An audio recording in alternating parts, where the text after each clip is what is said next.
ఇస్తారా లేకుండా నింపుతారా అని. ఈరోజు మెగా డిఎస్సి 25,000 వేయాలంటున్నాము.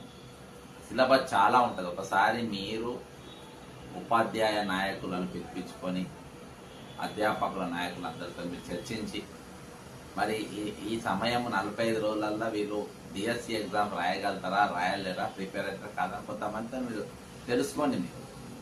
మీరు తెలుసుకొని మీరు ఎగ్జామ్ పెడితే బాగుంటుంది.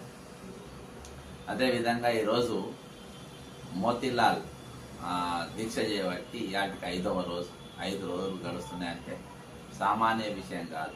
నాకు తెలిసి ఇప్పుడు ఇన్ని రోజులల్లా తెలంగాణ ఏర్పడ్డ తర్వాత హాస్పిటల్లో కొనసాగిస్తున్న వ్యక్తి ఈయననే అనుకుంటున్నాం, మోతీలాల్. మేము ఫస్ట్ డేనే పోయి కలవడం జరిగింది. తర్వాత చాలామంది విద్యార్థుల నాయకులపై కలుస్తూ ఉన్నాం. న్యాయమైన కోరిక తీర్చమంటాం. ఈరోజు 1:100 చేయమని చెప్తాం. అది న్యాయమైన కోరిక.